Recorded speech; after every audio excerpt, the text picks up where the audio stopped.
হরে কৃষ্ণ। সেই ভাগবত কথার কিছু অংশ বলবার চেষ্টা করছি। মনকে শান্ত করতে হবে। মন তো অশান্ত আছেই। তাই বাইরের ঘটনার সঙ্গে সারা জীবন যদি জুড়েই থাকো, মন কোনো দিন শান্ত হবে না। বাইরে সংসার তো খালি লাফাচ্ছে, একটা জিনিসেও তোমার পুরো তৃপ্তি হয় না, বারবার বারবার চাওয়া আছে। কত পাচ্ছ, শান্তি নেই। কত দেখছো, শান্তি নেই। কি করে পূর্ণ হবে এসব? তাই ভগবানে যত প্রভুর নিকট হতে থাকবে, ততই মন শান্ত হতে থাকবে। তোমার সহ্য শক্তি বাড়তে থাকবে, সরলতা আসবে, ভেতরে ভেতরে ক্ষমা ভাব জাগৃত হতে থাকবে, অহিংসক হবে, পবিত্রতা আসবে। একজনের সঙ্গে জুড়লে তার গুণাগুণ তোমার ভেতরে আসতেই থাকবে। কিন্তু তুমি এমনভাবে সংসারের সঙ্গে জুড়ে আছো যে সংসারের গুণাগুণই তোমার ভেতর সব রয়েছে। তাই একে তাড়াতে হবে।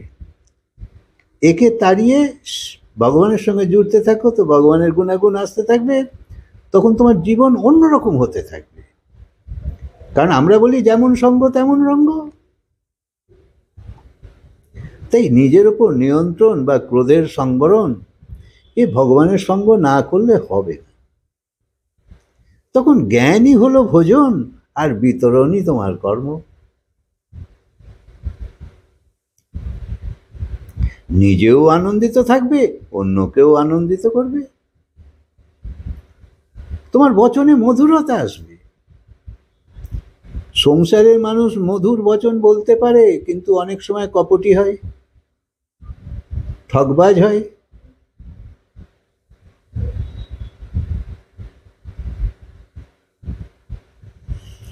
যেখানে ধর্ম সেখানেই ঈশ্বর। তাই ধর্মের দিকে গেলে ঈশ্বরের দিকেই তো যাওয়া হবে। এই দুনিয়ায় সবচেয়ে শ্রেষ্ঠ কর্ম যদি কিছু হয়, সেই তো যোগ্য কর্ম। অথবা তুমি যেসব মহান কর্ম করছো, সেটাই যোগ্য। তাই মহান কর্ম করো, যোগ্য কর্ম করো।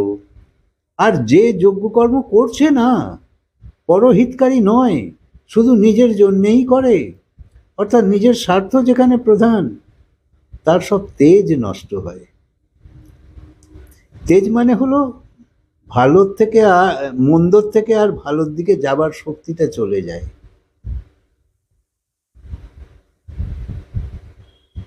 তেজ মানে যে খারাপকে সরাতে পারে, যা দুষ্টতাকে মেটাতে পারে, তাকে তেজ বলে। যা পতন থেকেও তোমায় তুলে আনতে পারে।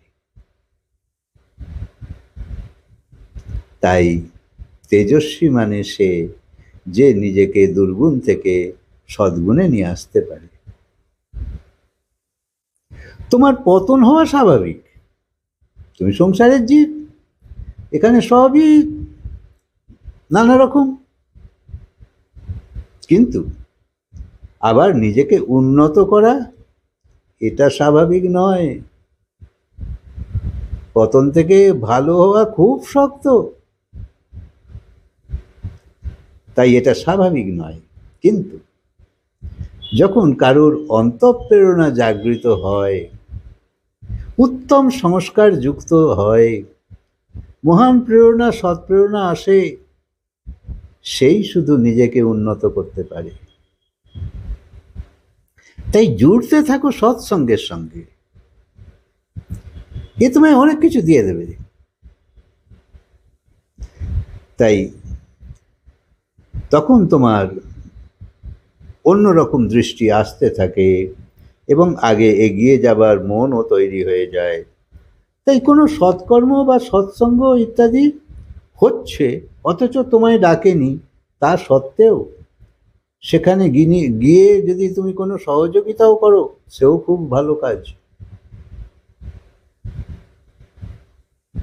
সেও পুণ্যের কাজ। মহাপুরুষ বলছে যে তুমি যদি অনাহুত হলেও সেখানে যাও এবং কিছু না পারো তো কমসে কম দুটো ভালো কথা বলো, তাহলেও হবে। কেউ দান দিচ্ছে বা কেউ রাস্তায় কলার খোলাটা সরিয়ে ফেলছে, তো তাকে সাবাস দাও যে ভালো কাজ করেছে। কেউ রাস্তায় কল খোলা আছে, তুমি বন্ধ করে দিলে, এটা ভালো কাজ। অন্য কেউ দেখে শিখবে। তাই ভালোকে ভালো বলাও পুণ্য। কিন্তু আমরা ভালোকে সমালোচনা করি আর খারাপকে হাত জোর করি। দেখো না, ভালো লোক যদি ভালো কর্ম করতে যাচ্ছে তাকে বাধা সৃষ্টি করি, আর সমস্যাকারী যেসব লোক তার কাছে মাথা নিচু করে যাই। তো খারাপকে আটকাতে আমরা যাই না, আর ভালো কর্মকে বাধা দিতে আগ্রহী। কেউ ভক্ত হলে সে শুধু নিজের জন্য ভাবে না, অপরের কথাও ভাবে। যেমন ডাক্তার সকালে উঠে ভাবে যে অনেক রোগী আসা চাই, উকিল ভাবে আরো মক্কেল আসা চাই, ঝগড়া আরো বাড়ুক, মারামারি ঘরে আরো হোক।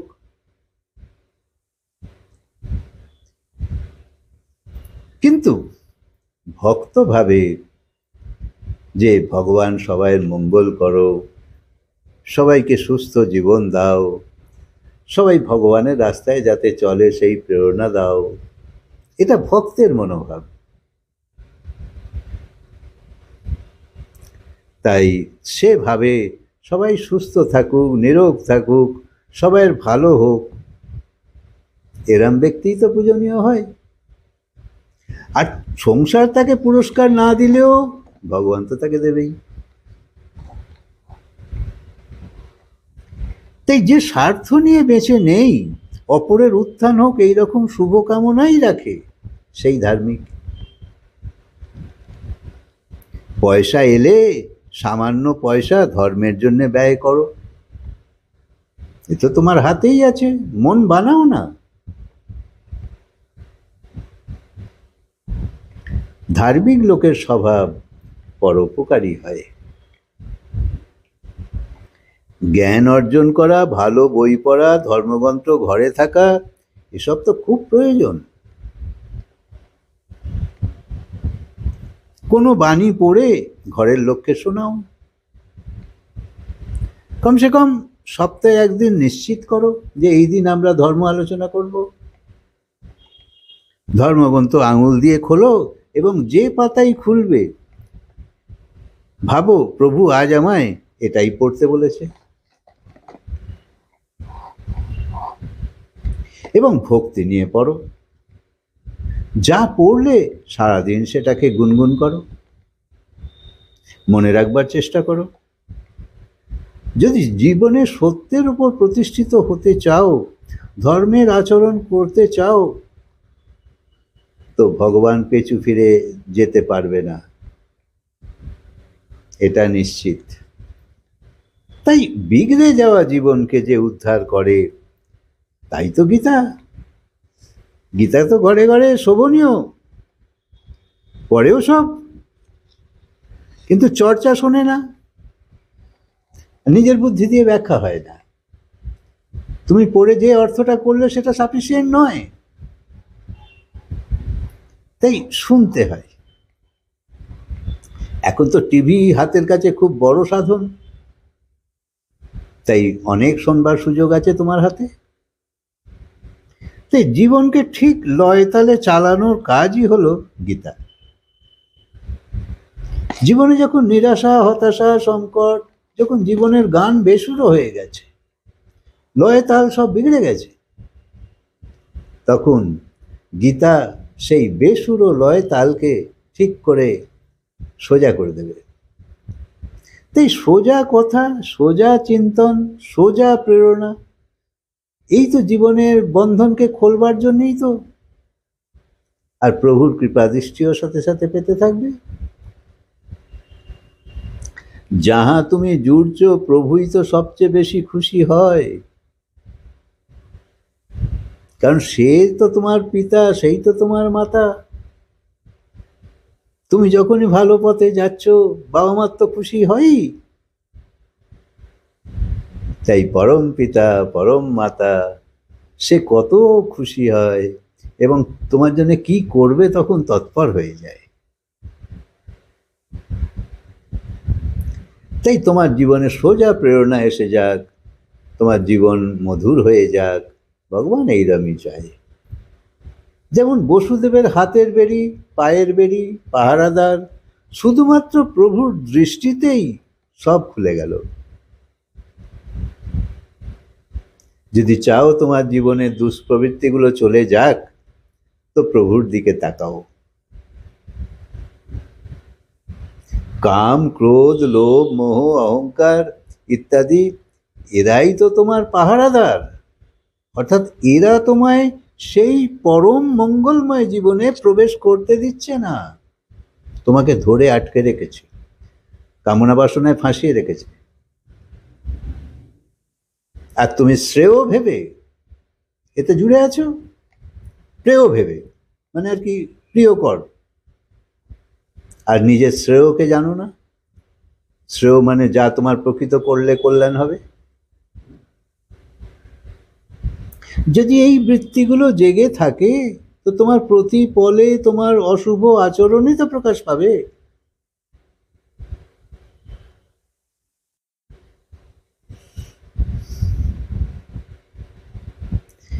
যে এই সব বৃত্তির অধীন, সে কি করে সুখী হবে? তাই যদি নিজের শোধন না করো, সুখ চাওয়া বোকামি, শান্তি চাওয়া বোকামি।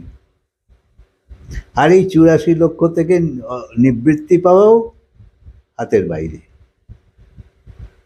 পুনরপি জননম পুনরপি মরণম পুনরপি জননী জঠরে শয়নম। খালি কোনো না কোনো মায়ের গর্ভে আসতেই থাকবে, কখনো কুকুর পিতা, কখনো বেড়াল পিতা, কখনো ছাগল পিতা, কখনো গাধা পিতা, এই সব বানাবে। তাই মানুষ শরীরের মূল্যবান সময়টা যদি ব্যর্থ কাটিয়ে দাও, কত বড় ক্ষতি যে হয়ে যাচ্ছে জানেই না কেউ।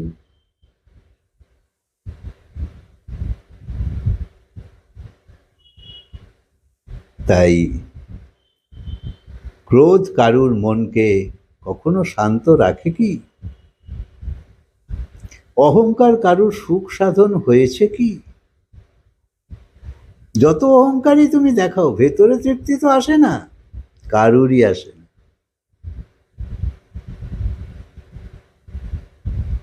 সংসারের আসক্তি কাউকে নিশ্চিন্ততা দেয় না। কেবল প্রভুর কৃপা দৃষ্টি হলে তবেই এই বৃত্তিগুলো শুয়ে পড়বে। তাই জাগো, এই মানব জীবন শুয়ে থাকার জন্যে তো নয়। সৎসঙ্গের মাহাত্ম্য জানো না বলে এই ব্যাপারে অধিকাংশ মানুষই শুয়ে আছে। মোহনিশা অর্থাৎ মোহের বন্ধনে ঘুমিয়ে আছো। সকাল থেকে রাত পর্যন্ত খাওয়া দাওয়া শোয়া, এদিকের চর্চা ওদিকের চর্চা, এদিকের ব্যবহার ওদিকের ব্যবহার, ব্যবসা পত্র, আত্মীয় স্বজন, পরিবার, এসব বিচার বিকার, ব্যাস এসবই তো তোমার জীবনের সঙ্গে জুড়ে আছে। এর আগেও যে কিছু আছে সেই ব্যাপারে বিলকুল তোমার জ্ঞানই নেই। আচ্ছা, হরে কৃষ্ণ। কথাকে আজকে বিরাম দিই, আবার বলবো।